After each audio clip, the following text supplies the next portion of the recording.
Now, tonight we're focusing on courage and optimism. And before I introduce our speaker, I'd like to reference two people on courage and optimism. In his book, Power versus Force, American psychiatrist and scientist David Hawkins identifies the quality of courage as the turning point in the movement from lower energetic levels such as fear, shame, guilt, etc. There's quite a long list of them, to higher energetic levels such as acceptance, love, peace. And there's an equally a lot of higher level emotions that carry a higher energetic level. Now, the enlightened and practical spiritualist Daddy Yankee notes that the one who has the power to face situations with courage is, interestingly, free from tension. When I begin to be aware of and appreciate the resources within, I become able to access them and put them to use. And this takes courage. But then others will automatically be drawn to my aid, and I'll find myself in a position that was better than what I was in before. So she too sees courage as a turning point. And on optimism, she says, remaining cheerful simplifies all problems. The first step I need to take when I recognize a problem is to smile to myself. And I'm thinking, is it really that easy? But she goes on, when I make sure I'm happy within, I know that every situation will pass and has something to teach me. And then I find solutions come easily and more quickly. And here tonight on Youniverse, we're in the company of Carolyn Ward, and she's well placed to share her research, her personal experiments, and insights with us on courage and optimism.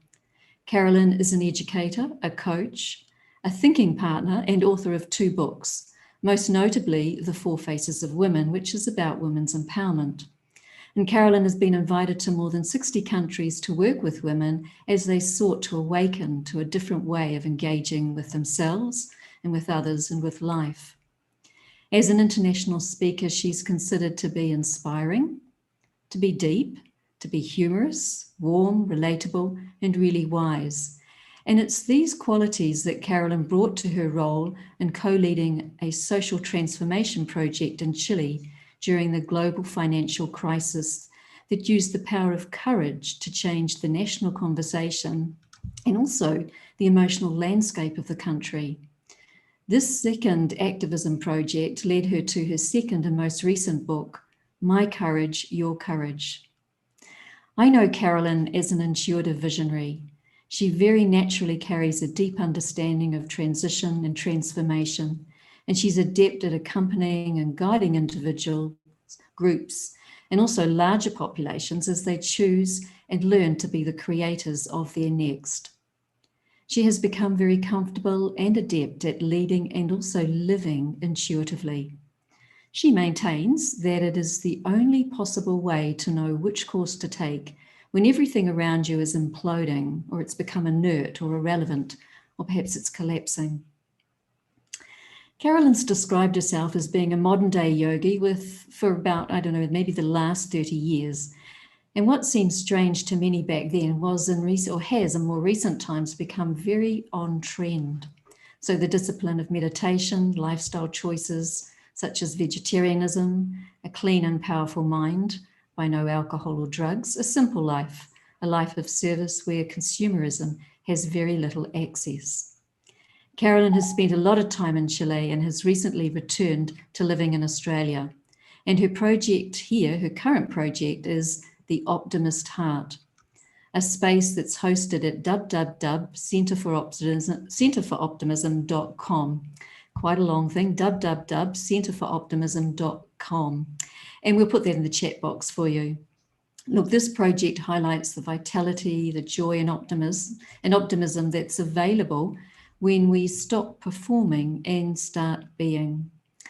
Now, viewers, as always, we welcome your questions, and thanks to you, to those of you who've sent them in already. We've got them when we're across them. And if you feel inspired to ask another question and have access to the chat box, feel free to write your questions and we'll ask them in the Q&A. And so, Carolyn, it's lovely to have you back in Australia. Thanks for coming home and welcome back to Down Under. Thanks so much, Gabriel, and thank you for the really lovely introduction. I usually get very nervous and I think, oh, what's it going to be like? I have to have courage, actually, to listen to my own introduction. But you were so warm. Thank you very much for the warm welcome. Yeah. Yeah, pleasure. And So, all true. thank you. Thank you. So, I want to start, I think, by telling a story about Rosa.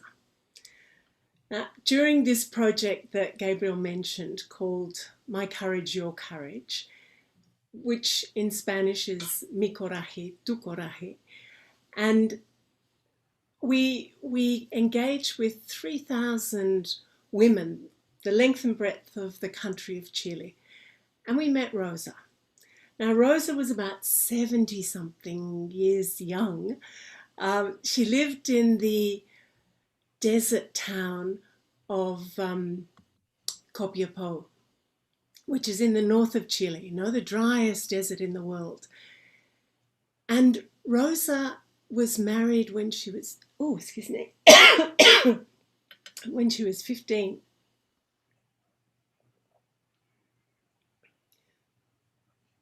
It's funny, a cough is just a cough, but not in COVID times. It's like, oh, what's that? Excuse me. So when she was 15, she was basically sold off to someone. And she was married, she had 5 children, and her husband beat her on a regular basis. She had no rights. She had really nothing to speak of. And she stayed with him because that's what you do over there. Not so much now, but still in that part of the country. Anyway, he died at when she reached the age of about 48, I think it was. And she had her kids were all grown up. She had nothing. Her husband was an alcoholic, and anyway, she befriended this guy in the street, and he lived in the street. He was a homeless person, and he drank, but she befriended him, and he was kind to her. They started going out. They became a couple, and they got married. He stopped drinking, and they really came to enjoy their lives. Now, why I want to tell about Rosa, because this program that we did where 3,000 women told their stories of courage, many of them were the really heavy stories about facing the kind of life which was Rosa's first part of her life with the husband who beat her. But the story that Rosa told was about a dream that she'd always had. She always had this dream to create a ballroom, a dance hall, not so much a ballroom, a dance hall. And so when she was about late 50s, and this new husband was completely supportive of her. Anyway, in this town, which is a small town, and it really does, she didn't have many resources, but she managed to get herself a room above some shops. And she fitted it out, and she made the gingham tablecloths, and she created this dance hall for the third age. So on a Saturday night, it was only open 2 nights a week, I think, Friday and Saturday. She opened this dance hall, and it was open for all the people in the region who could come, and they would have something to eat. Everyone would bring something, and then they would dance. Anyway, when she told us this story, and it was really beautiful. We were in this old train station in the middle of nowhere, in the middle of the desert, you know, and we put on some music, and away she began to dance. So when I was thinking about sharing with you today, often we think about courage as something that is about being brave, you know. I was thinking, you know, Braveheart, which I think is a phenomenal story, an amazing film that's about fighting for freedom and fighting for rights. But if we look at courage and maybe rejig the understanding of it a little, so that it is about having the courage to create what's in your heart. I want to kind of hark back a little to the work that Gabriel cited of David Hawkins. And he does say that courage is the turning point. It's like the portal through which you stop struggling in life. You stop the battle, you stop fighting against, and you move into a world that is more the energy of flow, the energy of soul, the energy where you have the power to create the life and the situations that you would love to create. So courage is it's interesting, and when we decided to adopt courage as the intervention in Chile, and I'll just travel back a little bit to the beginning of that. So this friend of mine who is just a powerhouse, she said, when the conversation in the country was only about panic and chaos and, the crisis that was the global financial crisis and the swine flu.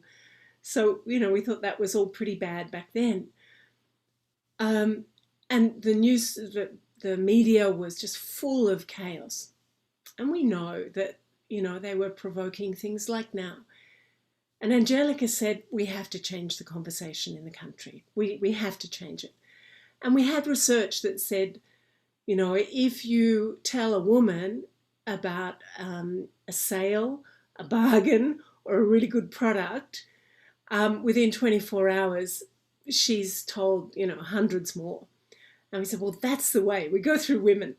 And so we did this project with women, because in Chile at that time, all women were still in families, as per with Rosa. And what we decided to do was activate this power of courage, because it really is a resource. And I would like to ask you all to reflect for a moment. There's no way that you could have arrived at this moment in your life if you hadn't activated courage in your life. There's just no way, because we've had to, as Gabriel said, as Daddy Janky had declared, we have to have this courage to face things in life. There are obstacles. We all face obstacles. So there's no way we could have got here without doing it, without activating it, without using it as a power in our lives. Often it gets distorted and we use it to fight things that we don't like, instead of using it to put power behind that which we would love to live and create, that we would love to imagine. And I'll come back a little bit to that in a minute, because it connects absolutely with optimism. But this idea that courage is a resource that we have. I met a woman in 2009. I was in Miami giving a keynote address to about 300 coaches at the time. And she was an expert in courage. And again, this nuanced courage, not courage, this bravery, but a courage that she defined as the forgotten virtue of courage. So she had done, her name was Sandra Ford Walston, and she had done 3,000 surveys and 400 deep interviews with, in mostly around New York, but in the greater area as well. And what she discovered, she was working with women. And when she got to the end of it, she discovered that only 11% of the women believed that they were courageous. And she thought, that's crazy, because the stories that they told her were extraordinary stories of facing, of fearlessness, or of courage in the face of fear. And when she'd say to them, but I don't understand what you're telling me, that you're not courageous, because look at that story. And she said they would say uniformly that, oh no, that's not courage. I just did what I knew I had to do. And you think about that. You have this power that allows you to do what you know you have to do. Like, you've listened to your heart. You've listened to your voice, your own inner voice that tells you this is what you have to do in this situation. And you can do it. I mean, that's an extraordinary power, right? So courage, as defined in this sense, the root of the word, which most people kind of know today, Brené Brown, who's that great researcher and talks a lot about shame and vulnerability and these sort of shame energy of the lower spectrum in the spectrum of the energy that we are. And she talks about courage as well. And so it's become very well known that the root of the word courage is cor or cur, from the Latin, which is heart. From the Old French is courage, which means heart and spirit. So it's this sense that it's not about kind of looking outward as much as it is about listening inward, about us learning once again to follow the guidance system of our own inner voice, that this is what life is calling us to do these days. We look around and we see that, from day to day, we can't actually know or predict what the future is going to be. So we're trying to be optimistic. Sometimes I find, and I work a lot in this field, sometimes I find that, excuse me, that this optimism of today can be a little bit like bravado, that there's a kind of overlay and a pushing through, saying it's all going to be good, and this sort of false positivity in a way, which is better than surrendering to a hopelessness, for sure. At least you're kind of generating positive energy.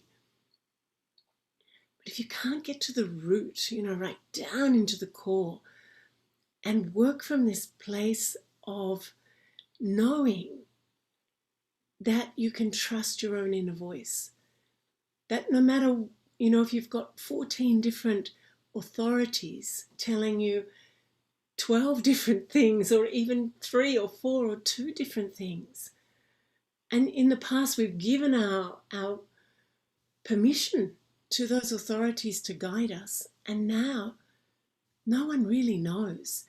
And some of them, of course, are going to make mistakes, because no one knows how to navigate the future. It's impossible. So if perhaps this time is offering us this chance to say, okay, I take back my permission, and I'm going to start to orientate myself from the inside out. I'm going to learn again to listen to my own guidance system. And how do I do that? Some people, hear words or have visions. Most of us don't, right? Most of us are pretty, pedestrian. So how do we know what our guidance system is?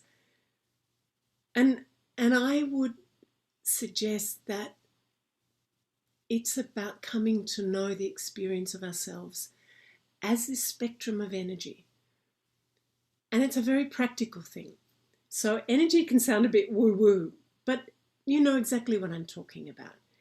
If you're feeling down, if you're feeling angry, if you're feeling afraid, and these are all very normal human conditions, right?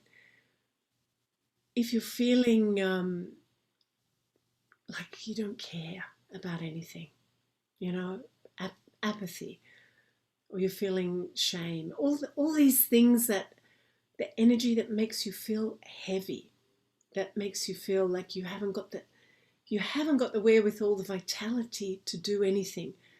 Leave aside feeling optimistic. When you feel sad and depressed, and I felt those things in my life at different times. You don't do the washing up, your clothes get into a pile, you don't hang things. I mean, your world around you is an expression of how you feel. So when you've kind of been hit by those feelings. But you also know when you feel good, when you've got energy to do, when you can see the best in others. I always think when you fall in love, even if it's just for a short period of time, right? We always ascribe the value of that, or the we give the reward of that to the person we've fallen in love with. But actually, if we just say that what we've done is we've leapt up, they've been a kind of catalyst, they've been helpful to make us move upwards to those higher vibrations, those higher frequencies. And they say you're looking through rose-colored glasses. And it's true. What happens is people that used to drive you crazy, that, irritated the hell out of you, when you're in love, you go, oh, sweet in a way. The poor thing, they don't know any better. It's a habit. We have that generosity of heart because we've connected to our own source, our internal source. We're not playing the game of the norms of the time. So when there's this talk about, getting back to normal, or what's the new normal, that it's going to be defined again by the external world, we're going to again give our permission to others and authorities to tell us what we should do and think and feel and how we should work and live. We've got a really great chance, really tremendous chance. And there's a saying that I learned in Brahma Kumaris, but then I heard it in a number of other teaching wisdom traditions. And it says something like, if you take one step of courage, God takes 1,000 steps of help, 1,000 steps towards you, or gives you 1,000 steps of help. So this sense that, and of course it's not punitive. It's not like there's a being, I think anyway, there's not like a being up there going, well, unless you take your own step of courage, I'm not helping. No, as if there was this like extraordinary unconditional love being would withhold help if someone needed it. Of course not. But I think it works more on the basis that if we have this courage, this willingness to turn within and start to listen to our guidance system, that which we were born with, our own compass that guides my life. I think I'm the only one, and you're the only one who has the full GPS for your life and me for mine. And that's something truly sacred. It's something really kind of cosmic in a sense. It comes from something we're born with, but we're acculturated out of it. But if we have the willingness to start to listen, to connect with this inner knowing, to observe where our energy is. Are we contracting, or are we feeling light and expansive? and start to be the one who moves the needle on that spectrum, then I think what we're doing when we move into those upper energies, which are part of the heart and the soul, then we open the sort of floodgates to all the support that is available. We start to tune into that same frequency. And then we have access, and all of that support is there. So you take one step of courage, which is to go in, and God takes 1,000. Well, I think that means then we're in the field of all that is good, all that is divine, all that is beautiful, all that is in support of us. So I'd like to take us now a little bit into a meditation, or a reflection, or a tuning into a way of coming back in touch with this guidance system that each of us was born to, or born with, that is who we are. And each of us has had moments in our lives where we've tapped this courage, where we have truly known what we needed to do, and we've done it. Even without, usually we don't overthink it. When we know, we do it. And people will say it's the gut instinct, or I just knew, I had a hunch. So let's just, if you don't mind, let's just take a few moments and we'll do a kind of reflective meditation that takes each of us to that point inside. And I'm going to invite you to imagine a point of light, like a tiny spark, like a star. Many of you know that this is the image, the icon that Brahma Kumaris use. And I like it a lot because it's like one point in time and space, just being 100% present here and now. No story, no baggage, no labeling. So imagine that just for this moment, you could unburden yourself. You could just take off like an overcoat or a cloak. Just drop everything that is extra to a point of pure beingness. There's no future, there's no past, there's nothing else. Nowhere you have to be, nowhere you have to go. So I wonder if you can just let your eyes rest, either closed or gently look down, and find a point in which you could focus. And take a nice deep breath in.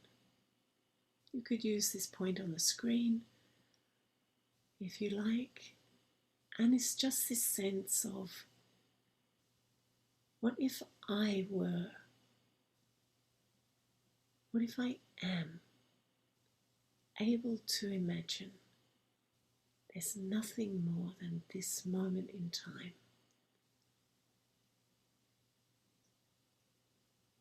And just take a nice deep breath in, breathing into now. And as you breathe out, just letting go of anything associated with story, with past, anything extra just falls to the floor for a moment.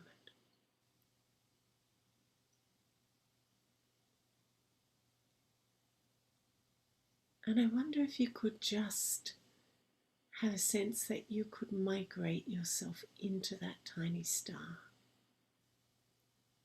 So there's nothing to do, just sort of sit in that. And it's imagination in a sense, but it's also true that we are this energy.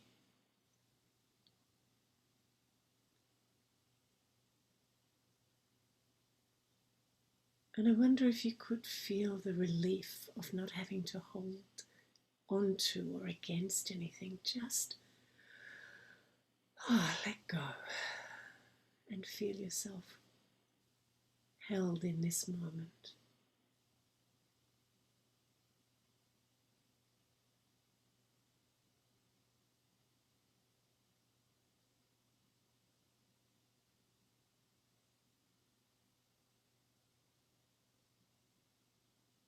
And I would imagine that in this quiet and calm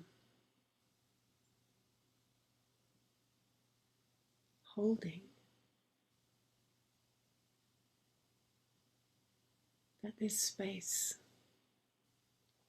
and spaciousness,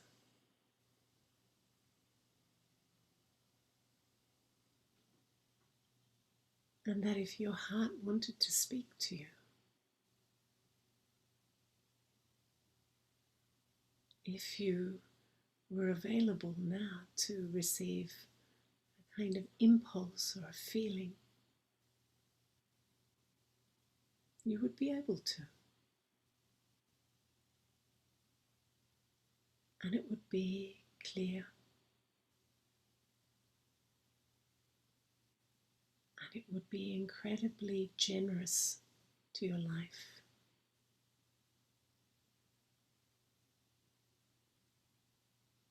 It would be kind.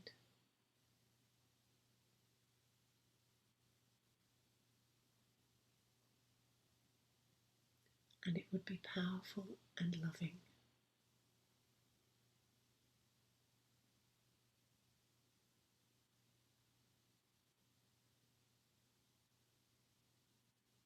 And I think it would be very joyful also.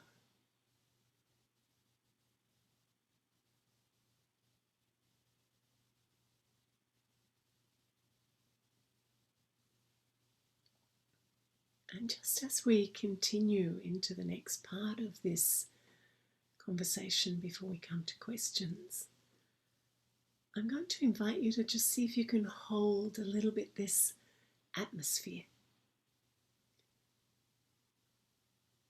sort of an atmospheric bubble, a field of energy that supports you in feeling hopeful,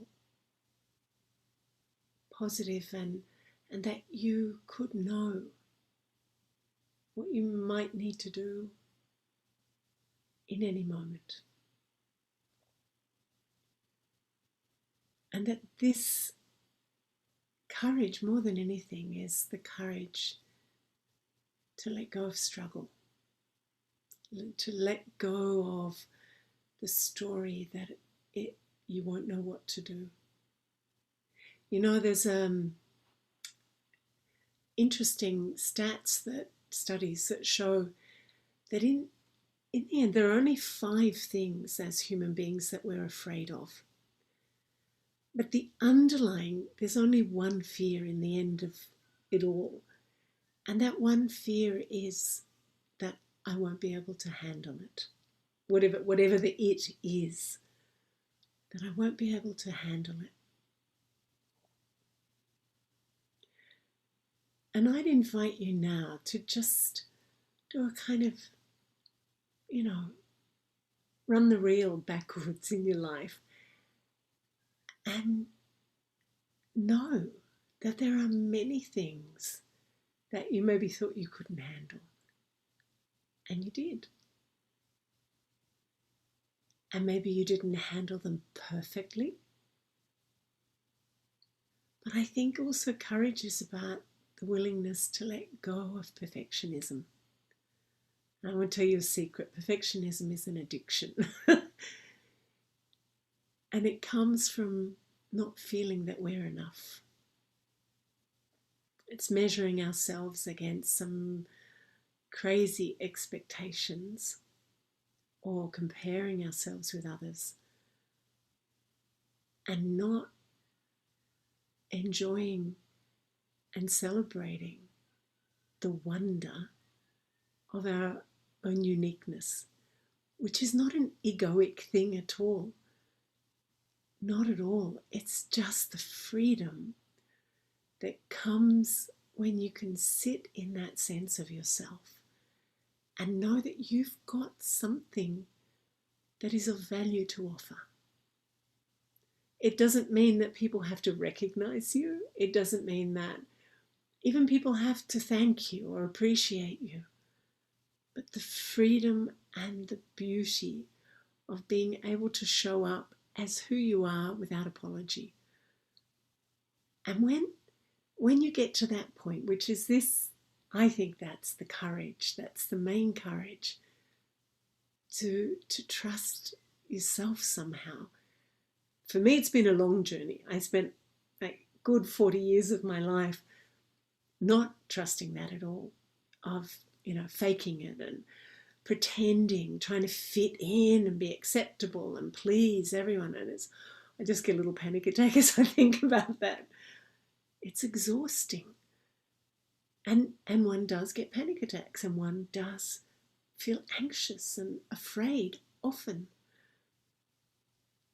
And so this great gift of courage, which brings you back into who you are and all the resources that you were born with.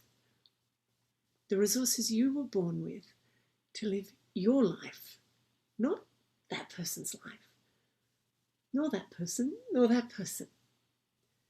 Gabriel is fantastic. Gabriel has the most extraordinary intellect and this capacity to be intuitive and also analytical, to come from heart, and to also be quite an observer and detached. She's an artist and a great intellect.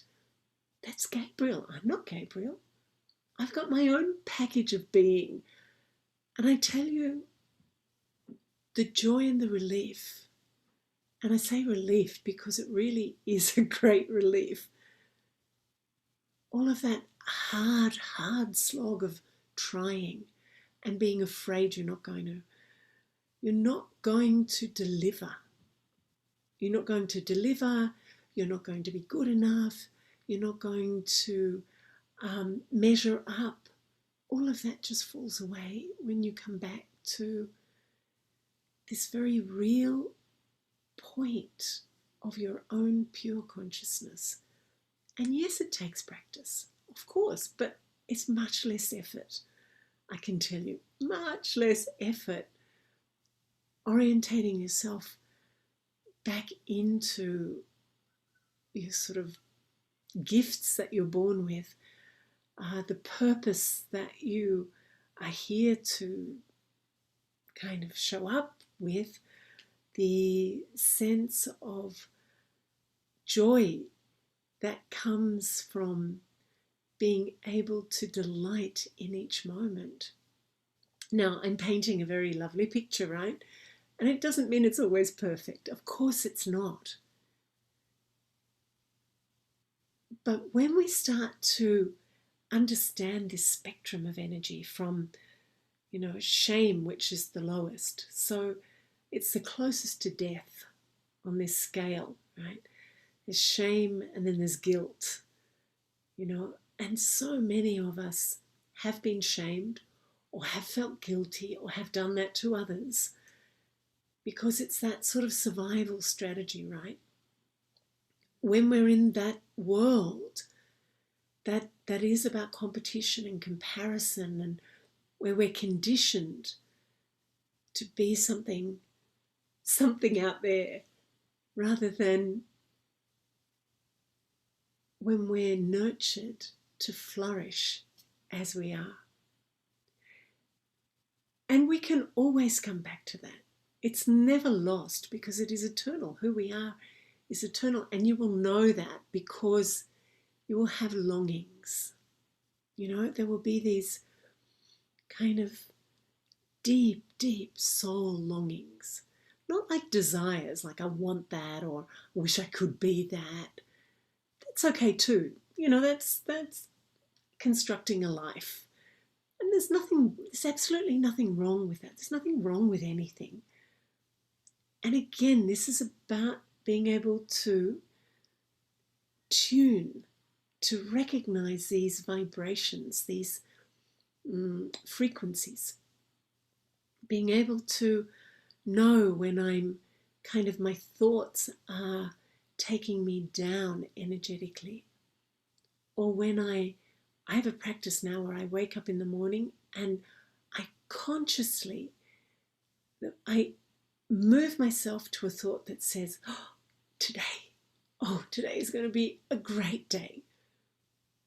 Now, the very act of doing that shifts my energy. And life is a game of energy. It's about experience. In the end, and in the beginning and all the way through,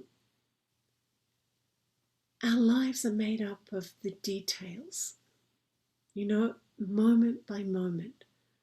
Was it a moment filled with joy? Was it a moment that is filled with something curious and wonder, or even something kind of neutral?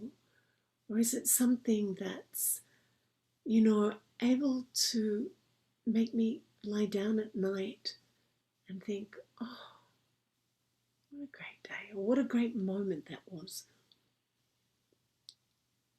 And when we're disconnected from that internal system, then life is not in our hands.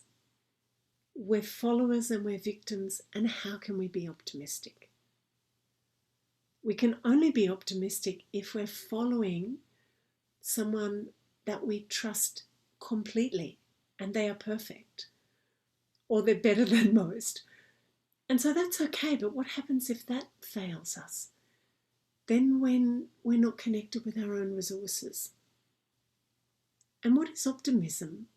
But a sense that it will work out. And that brings us back to this number one fear, that I won't be able to handle it.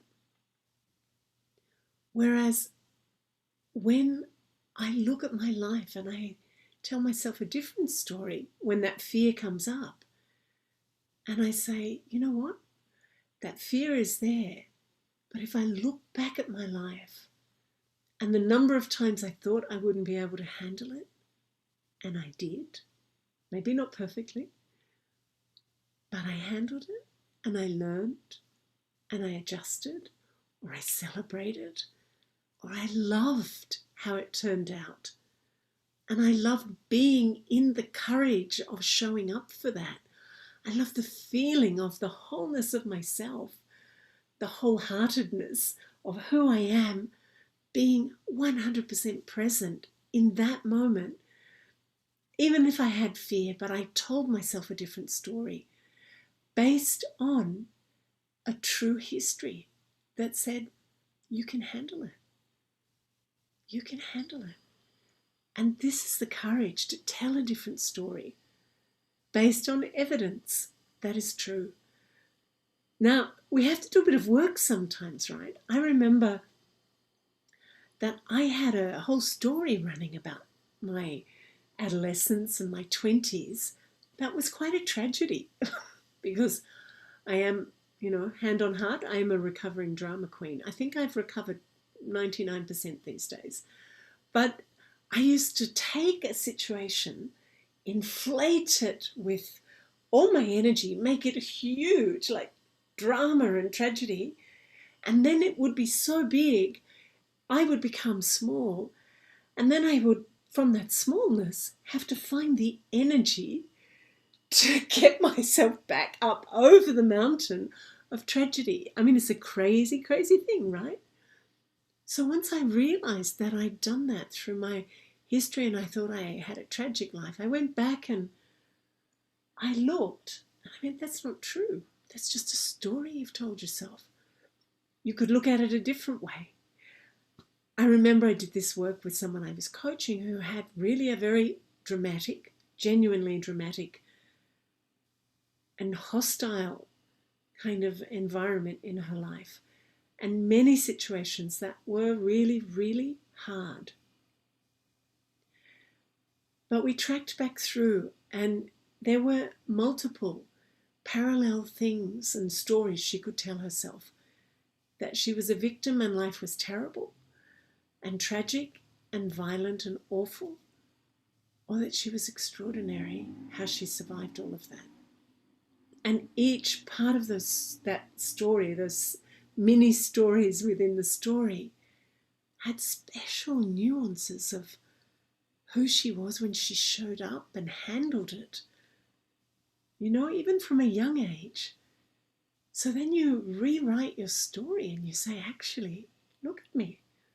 Not in an egoic sense at all or egotistical. It's like, no, this is a resource I have. It's a power, this courage to tap in.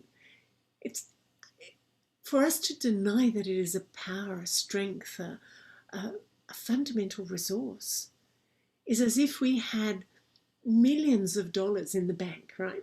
Millions of dollars in the bank. But we didn't know we had a bank account with all of that in it. It was an inheritance. But we didn't know we had it. It's the same with courage. Courage is a resource. And if we go back and we link through history, our history, all the moments where we showed up and we faced and we came through, we learned, we got stronger, we grew, we expanded in our sense of self. We started to own our own life in each of those moments. The next time when this old fear voice says, you're not going to be able to do that. You? What do you think? You're nothing. You know those old voices? They maybe belong to someone else. Maybe a parent or a teacher or an old boyfriend or wife or someone. In those moments, when you've done the work of kind of gathering up the power, it's like you stamp your wizard staff and, you know, the vibration goes out across the land and you say, no, it's not true. Begone those voices. I can do this. Fear and all, I can do it. And you take a deep breath and you shift yourself from the from the sympathetic nervous system, you know, the fight and flight, where fear is. You breathe deeply and your staff goes down again and you say, I can do this. And I'm not alone. When you breathe in and you say, I am not alone. I take one step of courage and all that is good, all that is God, all that is with me is with me. And the land opens up. And I keep breathing deeply and I let go and I say, I've done it before, I can do it again. And to me, this is about agency. You know, this word that is so popular now. I have agency in my own life. It's because I have. No one gives it to me. I have it. I claim it. It's a birthright. And it just takes practice. It takes returning, coming back to my inner resources, taking that one step of courage and connecting myself to all that is, all the resources and everything that's connected there. If I give in to the fear, if I give in to the guilt or the shame or even the pride, like I can do it myself, you know, which is this resistance energy. It's like this sort of force, this pushing against. It's exhausting. And where I'm stuck is in the world of competition and comparison and fighting and struggling and battling and everything that pulls me down, that steals my energy. It's a world of criticism. Anyway, I'm not going there because all that energy we know, right? And we can choose. And all I have to ask myself when I start to feel like that, or I start to notice I'm being critical of myself or of others, I just go, it's okay, take a deep breath, and the courage to put that to one side. Not because I'm being holier than thou or I'm being good. I just know it doesn't work. Holding resentment in my heart is holding resentment in my heart, not in anyone else's. The person I have resentment against, or the organization or the institution or the government or the whoever, they carry on however they carry on. But my heart is becoming black and mean and heavy, and my world is dark. And I personally don't want my world to be dark. This is a decision I made a long time ago, and it's not always that it's full of light and love. Sometimes I go there. But having practice observing, of checking in to that energy, where am I at? If I'm feeling down, change my energy, do something different. I planted things in the garden, and now I go and I look and these flowers are there, and I go, oh, it's so beautiful. And I connect myself with life and flourishing and something that's generative rather than something that's destructive, that's not helpful, that doesn't give life, that doesn't make me feel like this is the life I want to be living and the future looks good. It doesn't give me optimism. How can it? Contaminating my inner world with heaviness. It's already out there. I need to create a strong, strong bubble of, creative, generative energy. And I just finish on this note before we move to another meditation. And we'll use this in the meditation, which is, I was in Chile when I was living in Chile, and I went to the supermarket.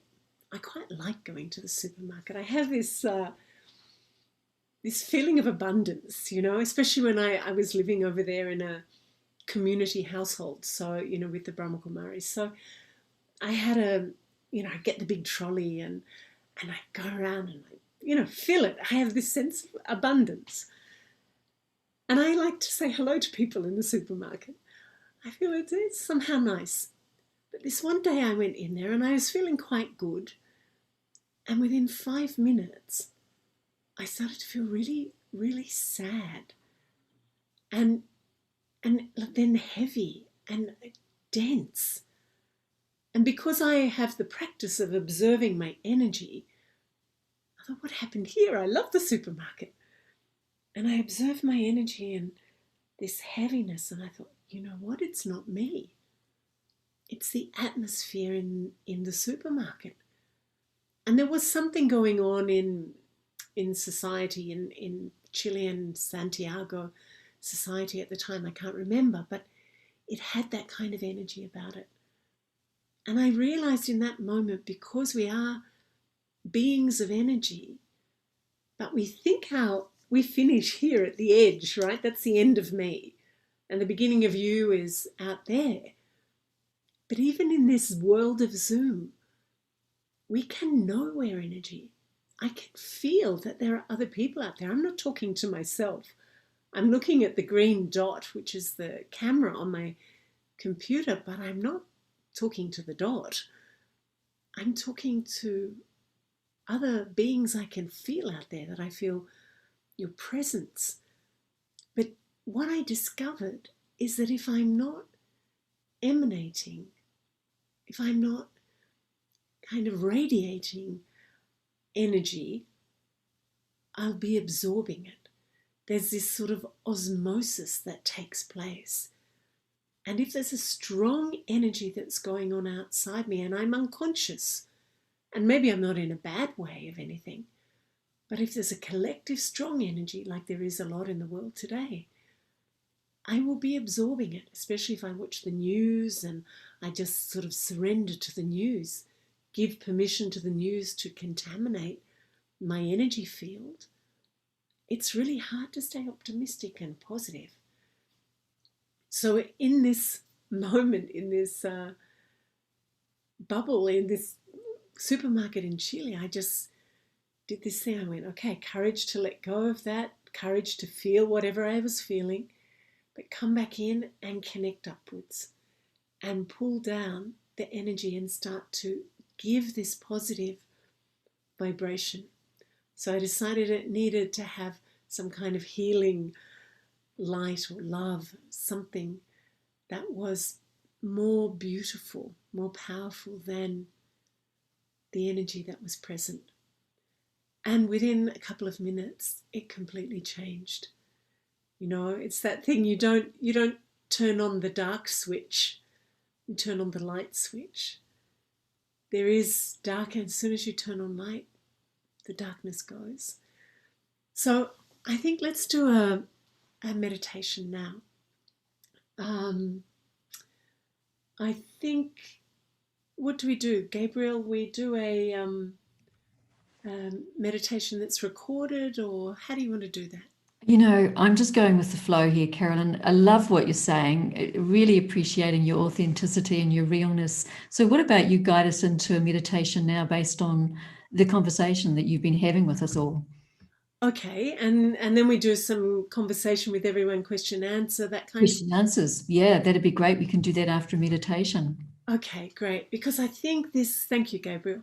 I think this practice of knowing that, you know, there's a flow of energy and we can direct it. It's a really healthy and powerful practice to be able to feel like the future is going to be good because it's in my hands. The future, which is the next moment and the next moment, if I can feel good now. And if I can help others feel good, well, then that's also an added bonus because that also comes back. So let's just do that then. Let's have a practice. And many of you will already have this kind of practice. So, you know, if you're new to this, you know, I'll speak some words that will hopefully guide you into this kind of experience. If you're very experienced at this, you can help hold the atmosphere as well and do it in the way that you would like to. So again, just taking a nice deep breath in and letting go. And again, having this sense of coming to a point of here and now in time and space. Nothing really to achieve. Meditation is not about achieving anything. You don't have to deliver anything. And as you continue to breathe, just allowing yourself to let go of any shoulds, any have tos, any wish I have, I should be, or expectations, just letting them roll off and down onto the ground. Lighten up.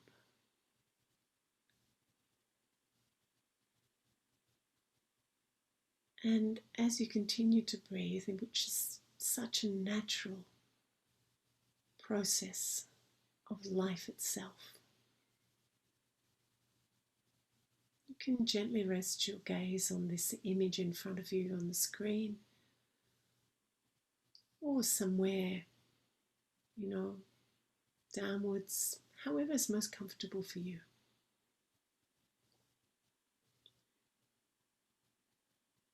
And I wonder if you could imagine that there's a kind of membrane or a bubble that is around you. Some people like to give it a color. Some people like to make it have a sort of musical sound. Other people, it's just a bubble. There's no right or wrong. It's entirely up to you. If you can't see it, you just have a sense that there's a bubble that is the end of a field of energy that is yours particularly.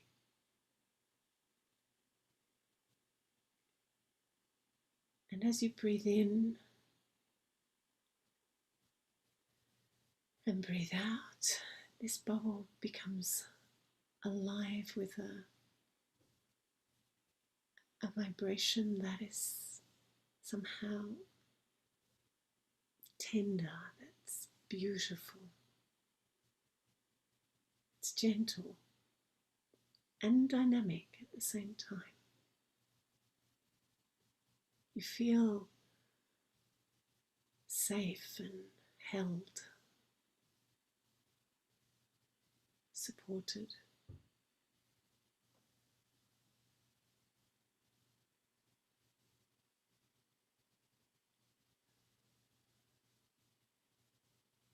And maybe there's a particular quality of energy you would like to tune into and add into the bubble.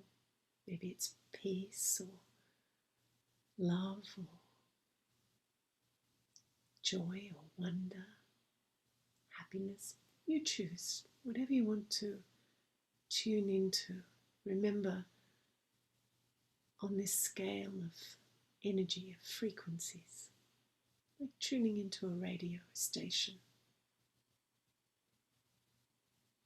You just decide something and tune into it, and then imagine you can bring that into your bubble, adding more sparkle, more vitality.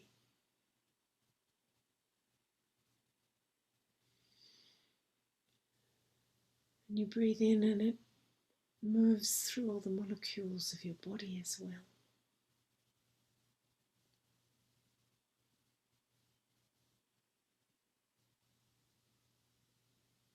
And the membrane of this bubble doesn't allow anything to come in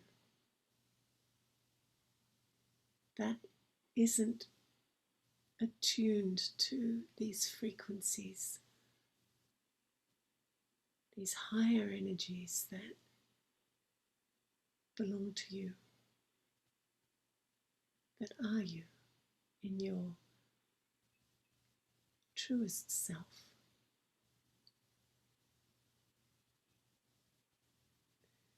But you can intend to share these energies outwards. The membrane will allow you to gift them to the world. And you might be able to sense or see that the energy moves outwards in gentle waves, maybe powerful waves too. And they're not intrusive, they're gifts.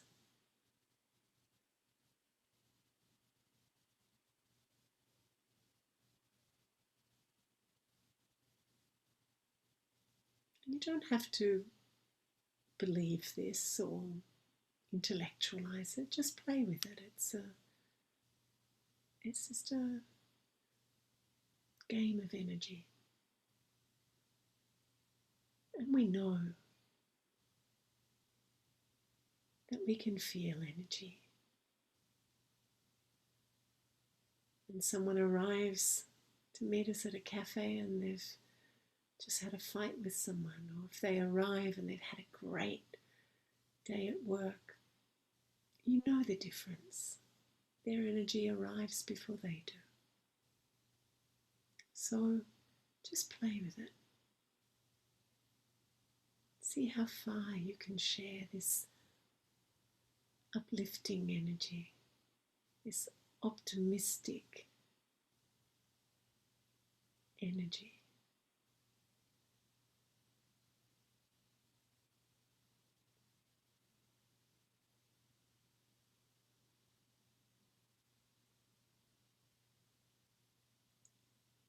And if you would like to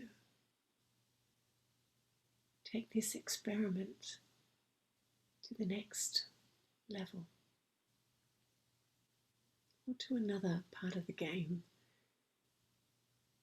And just imagine that this bubble could open up to the universe, and that, like a cascade of really pure and powerful energy, cascading in, through, into, give even more of these higher vibrations, these more refined and beautiful feelings, empowered, cascades in through the top of this bubble. And then you have like a turbocharge, in a sense, of energy to share with the world.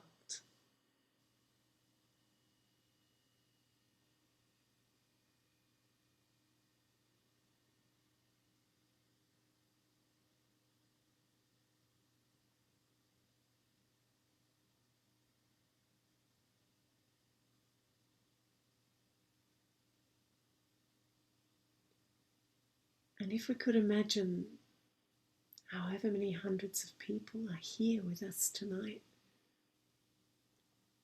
that we're all doing this. We've all had the courage to just drop the story for a while and tune upwards, tune inwards and upwards in these frequencies.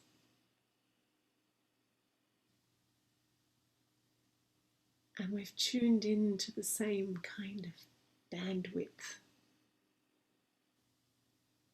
And all of us receiving this cascade of pure, beautiful, powerful energy.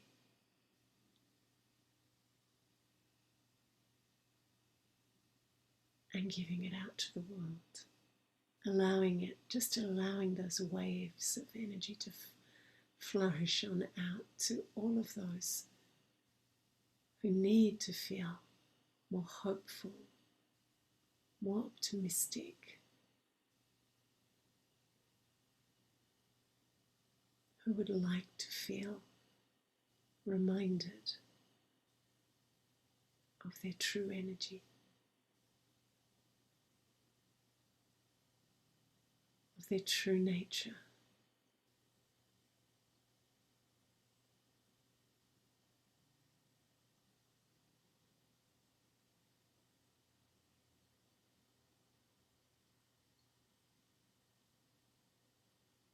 And as part of this subtle game, just see if you can feel tuned into this very vast collective field.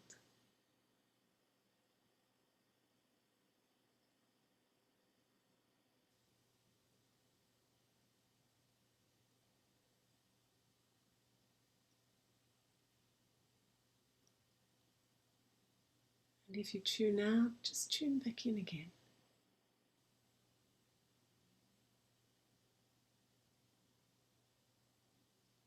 And allow yourself to tune really upwards to the highest vibration, the highest frequency you can find.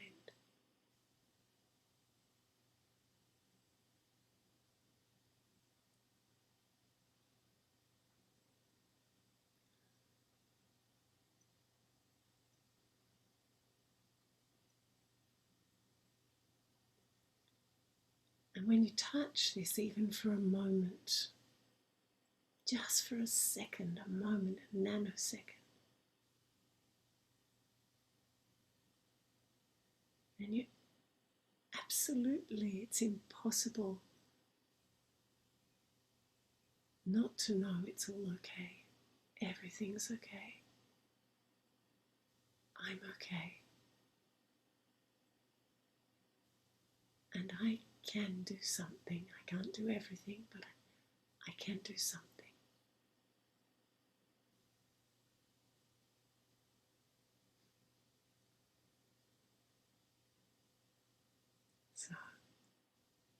Thank you.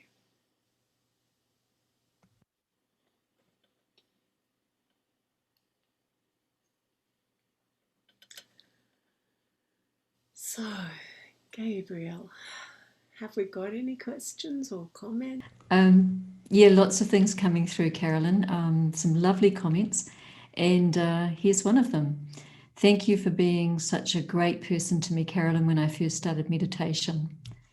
And someone else is saying, thank you, Carolyn. I love your wisdom. We do have agency in our lives, and it's so helpful and empowering in a practical way. I needed your gentle reminder. So some gorgeous things coming through here. And there's a lot, but I'd like to turn to some questions. And you gave I absolutely love the gorgeous story about Rosa as well, where you were really redefining this whole thing of courage through her story, how she rejigged the version of courage that instead of it being striving for your rights and so on, about using, about creating, using courage as a resource to create what was in her heart. Is a lovely story, a memorable story. Let me just pull over here to some questions that are coming through. Here's the first one. If I feel uncomfortable with taking a higher position at work, do I take a step of courage to challenge myself, or do I accept myself for a lack of interest? Where does courage begin and escaping in the name of discomfort stop? Oh, Whoa. good question. Such a good question. And I think that I can't answer that. I think this is the work of becoming more in touch. But I can tell you one thing that for me is really helpful. Well, two things, strategy-wise. One is it's an energy thing again, because it's always about energy. Do I feel good or do I not feel good? Fundamentally, was my life a joyful life? Was it more good than it was not so good? In the end, it's about that. So when I've got to make a decision, what I do is I think about it, I imagine myself in it, or not, like taking this step or this step or this step, like what are the options? And I imagine myself fully in that option, and I observe my energy as if I'm in it, I'm living it. And if it feels expansive, and if it feels like spacious, and there's some, this up energy, then I go, okay, so that feels quite good. So then I put that aside. I do something else in between. I have a break in between. And then I'll go into the second option. And the second option might be not doing. I'm not going to go for that higher position. I'm just going to stay where I am, and I'm going to accept that, life can be like that. So I imagine myself fully in that, like giving it my 100%. How is my, and that, I give it my best. How is my energy then? Is it spacious and expansive, or is it contracted? Is it tight? Is it down? You are the greatest authority of your own life, each and every one of us. And this spiritual journey is about reclaiming that authority, that sovereignty over the dominion of your own world. And so, given that we are energetic beings, it is about starting to work with that and say, well, how does that make me feel? And escapism, if you're being honest with yourself, when you escape from the discomfort, it feels lackluster. It feels short-lived, like a spark of flame, but it goes out quickly. And you're the authority. And I think those things are really helpful, starting to know how would I feel as if I'm doing it. I hope that's helpful. It works for me. Lovely, thanks, Carolyn. Here's another one that's coming through. There's two that are similar, but then they may be nuanced. I'll leave it to you to decide how to build up courage how to build up courage and optimism. And perhaps not so related, how to keep courage in these difficult times. Yeah. Okay, I think they are related, and there are certainly sometimes more than other, right, that make us tap that courage. But again, if I can just highlight, we can have the sort of idea or definition of courage as something we need when there's fear. You know, we need courage to confront things, to face things. It can be that, or it can be this courage which is to let go of an old story that I'm telling myself and start to build, which is where the optimism comes in, build a new story. So how do I build courage? And I mentioned this during the talk, but I think I want to underline it again, which is I would really challenge you to go back through your life and look at some of the challenging times and some of the joyful times, the highs and the difficult times. And I would challenge you, not challenge in a heavy way, but in a celebratory way, to look in a dispassionate way, in a sense. Look at these high times and the challenging times in your life, and look at the courage you used in those times. Courage in terms of listening to your own inner voice, the courage to make your own decisions, to be who you wanted to be, the courage to step out, the courage. You know what? I think this is really interesting too. Courage is different. It's not different, it's the same energy, but the things that each of us need courage for are so different. And some are not worse or better than others. They're just unique to our own conditioning, our own past hurts and traumas, and our own conditioning. And I know that Denise spoke last time about that, about bringing some, inner balance and healing back. So I know for me that I used to be terrified, absolutely terrified, for example, to ring up about a job interview. This is going back a lot of years, but or ring up to ask for something. Terrified. And those of you who are, maybe got the grey hair like me, you will remember the phones where you had to dial them like that. The others, you'll just be going, what is she talking about? But we had these phones and they would go tick, tick, tick, tick. You'd dial them and they go tick, tick, tick, tick, tick. And I remember I would dial and the pit of my stomach would be aching with fear of rejection, or someone think I would be stupid, or who are you, or all those old stories and conditioning here.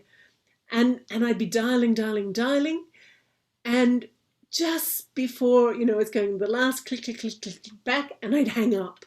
I just didn't have the courage so often to even hear the voice on the other end of the phone. So when I did let it answer, for me, that was, you have no idea, that was like enormous courage. For some people, it takes courage to leave a relationship, right? A relationship that is a violent relationship, or a relationship that is harmful, or a relationship that is simply not recoverable. And for other people, it takes courage to stay in a relationship. For some people, it takes courage to speak up. And for others, it takes courage to shut up, So each one of us is the authority of our own experience. But if we go back and we look at our lives, we will see we have been building courage. We will see that it's not even that in a way we've had to build it. It's part of our nature. We came here to be adventurous, to discover, to create, to love, to invent, to be together. And that's what we came for. And then everything got tight and smaller and fear came in. But the soul will always try at some point because we're still there. So when you look back and you draw the threads together, what you find is you've got this incredibly gorgeous sort of beads of connection of this true self that shows up. And all you have to do is be conscious that you have it, and then it's yours to use. So the next time you're afraid, because you will be, and the next time that you don't know what to do, because there will be a time like that, then you just need to say, okay, I put on my necklace, my rosary of courage. You know, I've got this beads of truth of who I am. I stamp my wizard's staff and I send the message out through the land that I am able to handle this. I have the courage because you know, you've seen it, you've collected it, and you've owned the fact that you have it. You've gone to your bank account, you've seen you've got all that resourcing there that you can use to invest when you need to invest it. And it's just about knowing that you have it and telling a different story. And when you use that, even in the tiny things like making a phone call or speaking your truth or sending off a message or not sending, when you use those, don't dismiss them as nothing. When you do what you know you have to do, don't dismiss it as, oh, I just did what I had to do. Know that that is a powerful resource, really a powerful resource that is who you are, that has you stand strong in this moment and the next moment. And then optimism is a natural consequence of that way of living. I would say that. That leads really nicely into the next question, Carolyn. Are you ready for it? Sure. What makes you optimistic, Carolyn? Is that Victor Purton asking me that question?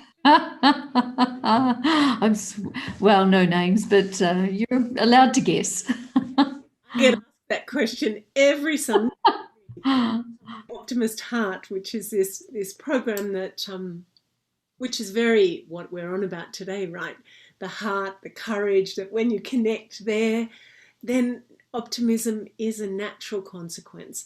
So what makes me optimistic is this sense of, really the sense of agency that I have when I go inside. I don't blame anyone. I don't allow myself to be a victim for longer than about 30 seconds, right? That's max. Well, you know. But I don't go there anymore, and I don't allow myself to fall into the habit of comparing or criticizing. Even if the habit is there, I put the line in the sand. So that question, what makes me optimistic, is that I know that this works. I know that when, not just me, but when each and every one of us has the courage to go back inside, to take some time in the morning and throughout the day to just breathe in, check in, say, okay, everything's okay, and I'm back into that bigger, more infinite nature of who I am, that unlimited self, that I and all of my companions who keep trying to tune upwards, that we are co-creating a world which I think we're co-creating heaven on earth. It's not something after. So I'm really optimistic because I know when we connect back to our truth, back to our unlimited, infinite nature, anything is possible. The impossible becomes possible. Lovely, lovely, lovely. Carolyn, here's another one, and I'm conscious we're moving through time quickly. This one's saying, thanks, Carolyn. Love the reference to the movie Braveheart, Freedom. Do you think courage in this world is regarded and recognized as a masculine energy and not a neutral energy? That's a really, really interesting question. When we did the the project in Chile, and I drew on Sandra Ford Walston's work, and this connection that the root of the word is heart. What she called it was the forgotten feminine virtue. So she reframed it as being a feminine virtue because it was the act of turning inwards, and that sort of inner orientation is the more in that sort of yin yang balance of masculine and feminine excuse me, is more feminine. It's through the heart. Perhaps bravery, I don't know. I heard someone say it in the opposite way the other day. But for me, I have this sense that courage is that sort of inner listening through the heart. And bravery is perhaps when you confront outwardly. You confront something that you override. I don't know, maybe the more masculine energy, like Mel Gibson and all his blue face paint. Pretty intense. You have to call on something very powerful to be able to make a stand for justice in that way. So and choose freedom over compliance. I mean, that's pretty powerful. So I don't know, and I don't know. Maybe it is important to be able to define it. I'm not sure. I'll think about that more. At the moment I feel that the main thing is about going back to what is my own inner voice through my own heart that gives expansiveness and spaciousness and connectedness to the best of who I am and the best of who others are, and to the field of God, of good. Yeah. Carolyn, we've got a couple of other questions. We've run out of time. What I'd love to do is be able to send them to you. And if we have the email addresses, would you be happy to respond? Sure. Would that be okay? Yeah. Oh, that's lovely. That's lovely of you. Thank you. Yeah, just scrolling through a few here. Thanks everyone for your questions. We've asked as many as we could, and Carolyn has agreed to respond to the ones that we didn't have time for today. But Carolyn, it remains for me to thank you. Immeasurable thanks, really. It was such an authentic and real talk, and I can tell from things in the chat box that there's been a lot of people have experienced a lot of pleasure, but also a lot of inner feelings of inner benefit from listening to you. So thank you. And I do like what you have at the bottom of your email. You say every one of us is called to make our unique contribution, no matter how large or small. If we all show up with the courage that it takes, then we spread the burden and we share the joy of co-creation. So Carolyn, on behalf of our viewers, our thanks, our love and our blessings to you for your courageous leadership and your contribution to our world. Thank you. Thanks, Gabriel. There's a few things that I'd like to touch base with the viewers on. I invite you to check out Carolyn's weekly Sunday episodes from the Optimist Heart. It starts at 9:30 a.m. and you'll see the details of this in the chat box. Another important comment is that Eternity Inc. has a full range of books on self-empowerment and spirituality, always at not-for-profit prices. Special takeaways from this session of the Universe are available at Eternity Inc. And there's some work by Lucinda Drayton from the sensational band Bliss, Letting Go of Fear, and another one called Letting Love In. And of course, Carolyn's books are available there as well. Now, if you'd like to learn Raj Yoga meditation online and free of charge, then please visit our website for something special near you. And always it's a great moment to be able to tell you about our next episode of Open Your Eyes to the Universe. We have Yogesh Chadra joining us next month on Saturday evening, the 28th of November.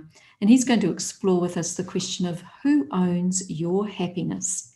Is it possible to choose to be happy, or are we always dependent on circumstances, people, assets, and so on? So who owns your happiness and whose responsibility is it? He was born in Africa and has an Indian background and brought up in London and Oxford. in England.